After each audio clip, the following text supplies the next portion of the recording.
송정대왕께서는 제가 인용하고 있는 지리지 교과서 동국여지 승남 편찬을 시작하신 분으로 저에게는 각별한 인식을 가지고 있는 제왕으로 이분의 이야기 속으로 들어가 보겠습니다. 송정대왕, 황제 등극. 상기에 등장하는 송정대왕의 봉지 자산군과 형제인 월산군, 구성군의 봉지를 살펴봅시다. 자산군, 전라도 남원의 방면을 인용합니다. 자송, 서쪽으로 처음이 20리이고 끝이 30리이다 라고 했습니다. 자산에 있는 성이 자송으로 남원의 서쪽에 자산군의 봉지가 있었던 곳으로 전라도 남원의 지명을 밝혀봅시다. 전라도 남원을 교령군이라고 하며 한사군 중 대방군이라고 합니다. 교령군에 있는 성이 교룡성입니다. 고전 번역원의 다산 시문집을 인용합니다. 화성부의 철옹성을 교룡이라고 합니다. 교룡이란 황제의 표식으로 용이란 이곳이 천왕님이 계셨던 곳으로 황제가 이곳을 지키고 있다는 자부심의 상징이 교룡으로 화성부의 철옹성이 바로 전라도 남원의 교룡산성이었습니다. 전라도 남원의 군명이 용성으로 이곳에 있는 연못이 용담인 것은 지리의 기본 상식으로 이곳은 신시계천의 여명을 여신 부처님들이 대를 이어 계셨던 곳으로 그곳의 서쪽에 송정대왕인 자산군의 봉지가 있었던 것입니다. 월산군, 형제인 월산군의 봉지를 살펴봅시다. 충청도 홍주의 산천을 인용합니다. 월산, 본주 서쪽 삼리 지점에 있는 진산이다 라고 했습니다. 월산에 있는 것이 월산성입니다. 월산성, 석축으로 되어 있으며 주위는 9,700척이며 그 안에 운물 하나가 있는데 지금은 폐해버렸다고 했습니다. 월산이 산천인 충청도 홍주의 성지를 인용합니다. 월산이 역사 속 충청도 홍주에 있었던 것입니다. 월산이 진산인 충청도 홍주의 군명을 인용합니다.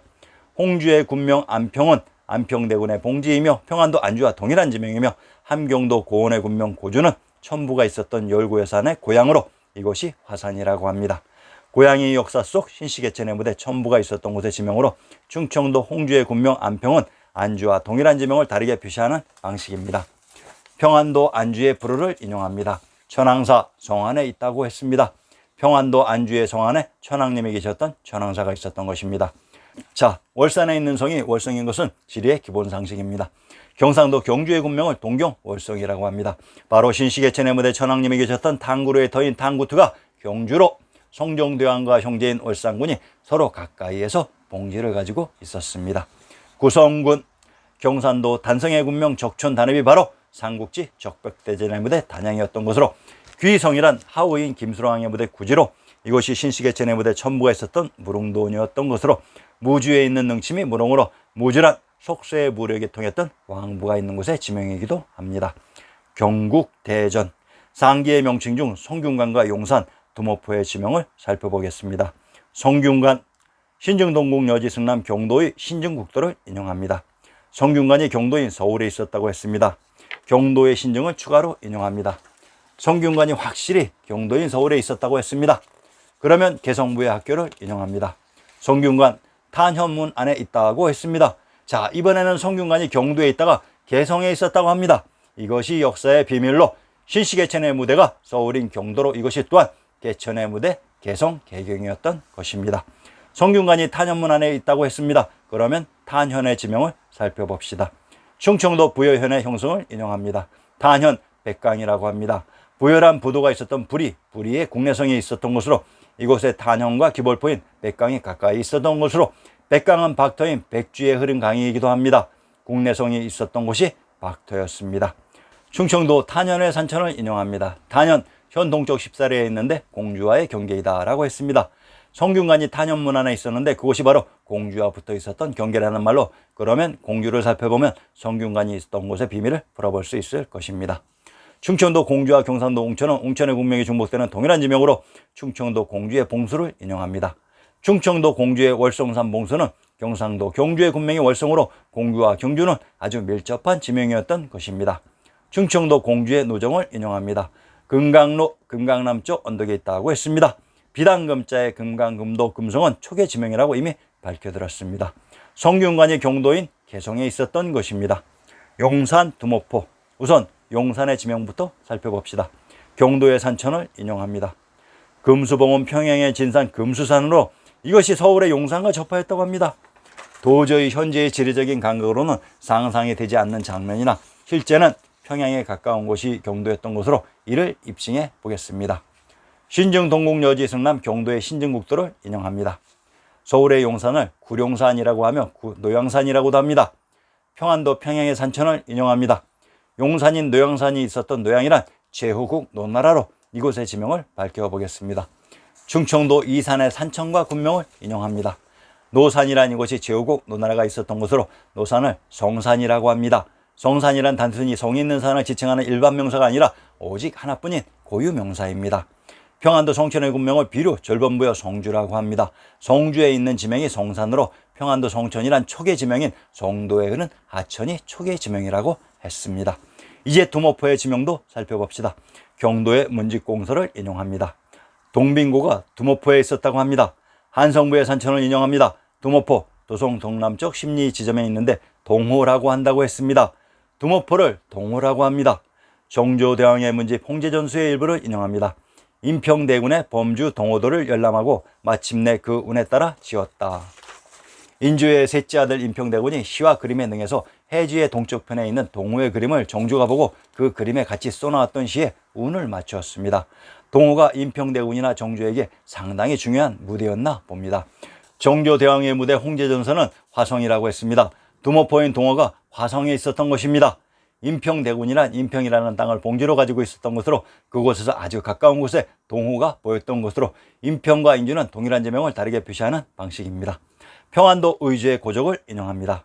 국내성에 등장하는 인주에 있는 장성의 정체를 밝혀봅시다. 평안도 의주의 고적을 인용합니다. 인평대군의 봉지 인주에 있는 성이 부도인 박토에 있었던 국내성이었는데 이 성을 만리장성이라고 합니다. 만리장성이란 만땅에 있었던 장성으로 이것이 천하의 중심 천부가 있었던 곳이었습니다. 패비윤씨, 연산군의 친모가 패비윤씨로 연산군 시대 피바람의 서막이 된 패비윤씨 사건이 송정대왕 시대에 발생했던 것입니다. 건주야인, 송정은 국방대책에도 힘을 기울여 압록강 이북의 건주야인의 본고지를 정벌하고 도만강 이북의 우디고 보락을 소탕했다고 합니다. 그러면 압록강과 도만강, 건주야인의 정체를 밝혀봅시다. 압록강, 평안도 의주의 산천과 군명을 인용합니다. 평안도 의주의 군명 송산이란 해마다 소나무를 집었던 맞산인 경도의 서울의 종남산으로 개성의 군명 송화과 정확히 동일한 지역입니다. 압록강의 다른 이름 청하의 지명을 분석해봅시다. 충청도 청주의 군명을 청주라고 합니다. 신증 동국 여지 승남에서는 청과 청은 동일한 의미였던 것으로 청하란 청하가 되기도 합니다.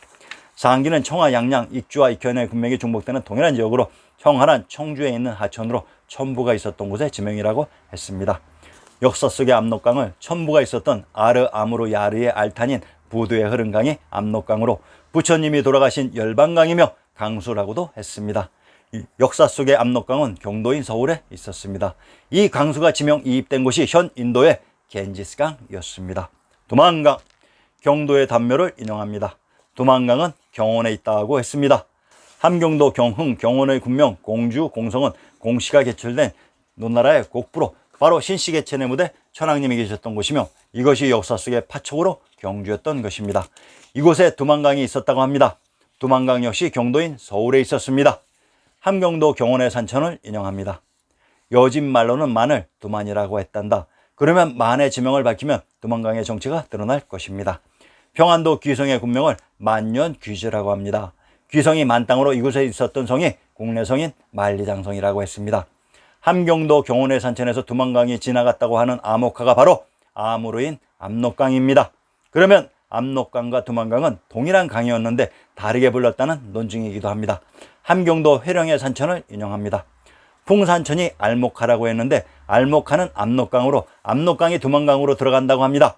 현재의 압록강은 서해로 두만강은 동해로 흘러 서로 만나는 경우가 전혀 없습니다. 함경도 경흥의 산천을 인용합니다. 두만강 부의 동문 밖에 있다고 했습니다.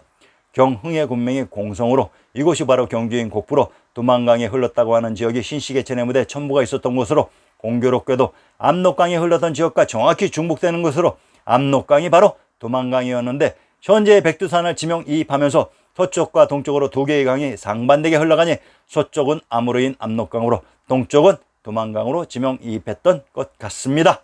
건주 야인, 야인을 여진이라고 합니다. 자, 우선 여진의 바른 의미를 살펴보고 역사 속으로 들어가 봅시다.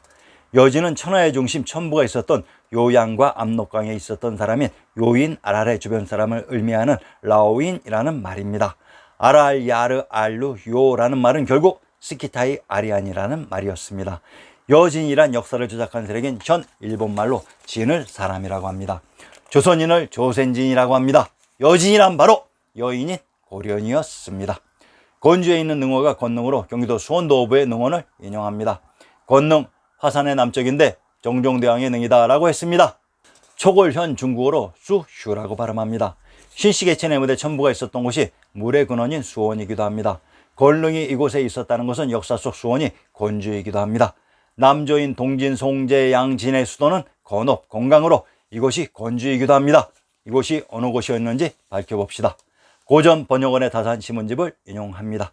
화성부의 철옹산성이 결혼산성이며 그곳이 건업이고 항고조 유방의 부친을 궁실로 모신 신풍이 있었던 지역이며 소나무의 무대인 남산이기도 합니다. 이곳 신시계천의 무대 촉에 있었던 세력들을 건주 야인의 오랑캐로 조작했던 것입니다. 선능, 선능이 역사 속 광주에 있었다고 합니다. 자, 그러면 선능이 실제로 있었던 역사 속의 무대를 찾아봅시다. 신증동국 여지승남에서는 선능이 개성에 있었다고 합니다. 선주에 있는 능어가 선능입니다.